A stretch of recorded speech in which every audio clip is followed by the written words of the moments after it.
to the 2nd Fleet Command Headquarters.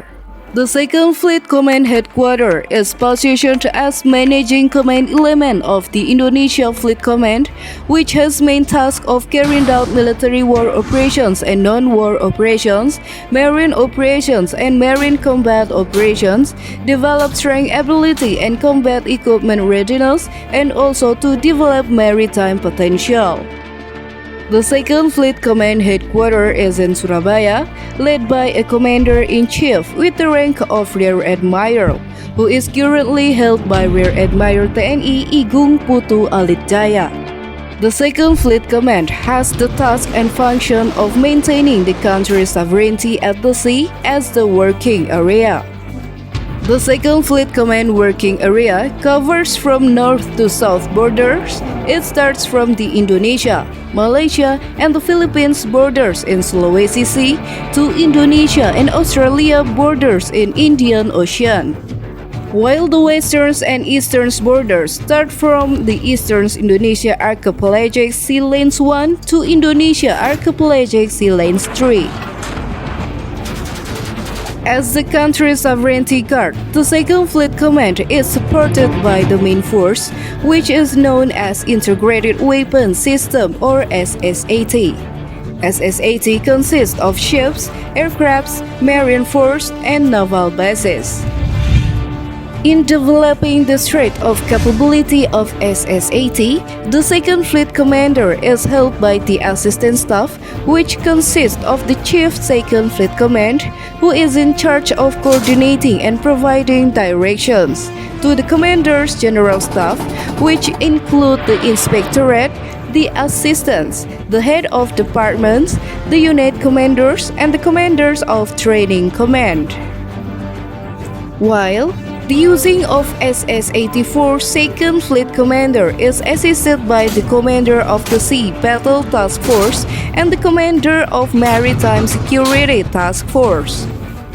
The implementations of SSAT force and capability development is conducted by the unit commanders with supervise the equipment such as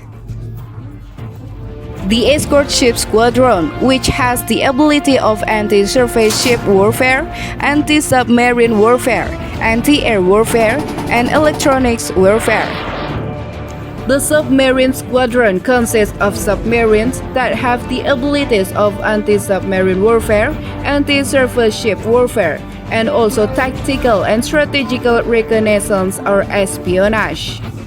The Amphibious Ship Squadron has the ability of transporting persons, pitching combat, and administrative landing.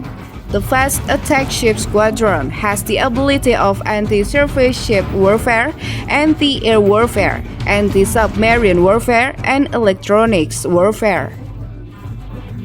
The Mine Ship Squadron consists of the ships that has the capability of mine warfare, such as mine laying, mine hunting, and mine sweeping.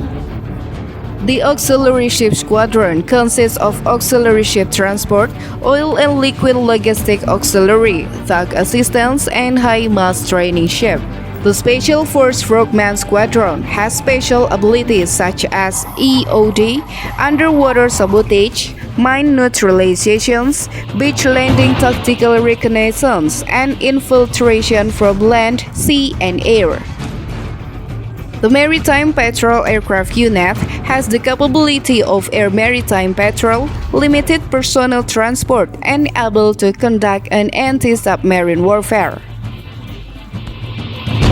Marine Unit consists of a battalion fully armed landing team, which has the ability to infiltrate the beach landing. To maintain the ability of the soldiers, the 2nd Fleet Command has a training command. It is charged of training and assessing the skill of the soldiers, as well as developing the maritime tactical warfare. The utilizations of SSAT force is carried out by Sea Battle Task Force, which is in charge of implementing the military operational warfare through the sea control activity and amphibious operations to achieve strategical goal in order to uphold the country's sovereignty at the sea. The Maritime Security Task Force is in charge of implementing the non-war military operations through the SSAT activities in form of maritime security patrol, humanitarian activities, and enforcing to laws at the sea, as well as creating a favorable conditions for marine operation. The last SSAT element consists of the naval main base and the naval base. The naval bases are located in the strategic location and function to ensure the defense equipment endurance in operations area. Naval Main Base 5 in Surabaya, Naval Main Base 6 in Makassar, Naval Main Base 7 in Kupang, Naval Main Base 8 in Manado, Naval Main Base 13 in Tarakan, and Naval Base in various areas. In general, naval bases has the maintenance and repair facilities, working facilities, hospitals, and able to support the resupply. The Second Fleet Command is ready to support and achieve the mission of making Indonesia as the world maritime axis for the glory of the nation.